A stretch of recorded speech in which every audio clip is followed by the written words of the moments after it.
Babala, sensitibo po ang mga litratong makikita ninyo.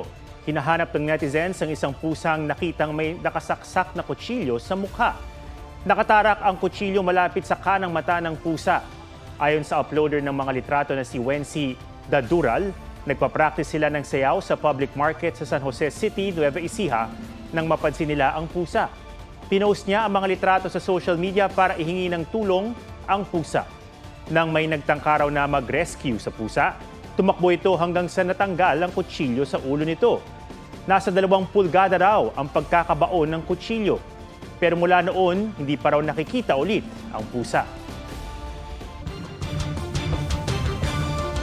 Nahuli ang pagharurot ng isang van matapos itong makabangga ng ilang sasakyan sa Pasig City. Yung motor namin! Nanagyan niya kami!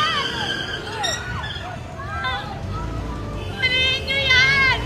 Huliin niyo yan! Pagkamaniobra, mabilis na humarurot palayo ang van kahit na pinipigilan ito ng ilang enforcers. Bago nito nakita sa CCTV na halos magkabanggaan ng van at isang motorsiklo. Nagkasagutan ng 2 driver hanggang sa tuluyang binundol ng van ang motor. Pinagsusuntok naman ng rider ang bintana ng van at hinampas niya ng helmet.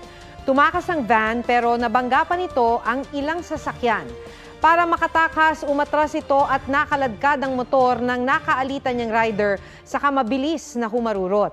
Posibleng sampahan ng reklamong malicious mischief at physical injury ang driver ng van. Bianca Umali, sinagot kung may selosan bang nagaganap ngayong katambal ni Ruru Madrid ang sexy star na si Angelica sa Black Rider. Meron na kaming sistema in the relationship na we will really put an effort into being transparent and honest with each other. Marian Rivera at Alden Richards, waging Actress and Actor of the Year sa 5th Village People Choice Awards. Iba pang kapuso, kinilala rin. Habang ang GMA nakuha naman ang TV Station of the Year Award. Sour album ng Phil-Am singer na si Olivia Rodrigo, most streamed album by a female artist sa Spotify. Blackpink, kauna-unahang K-pop female group na nakakuha ng Brit Gold Certification for Album sa United Kingdom para sa The Album.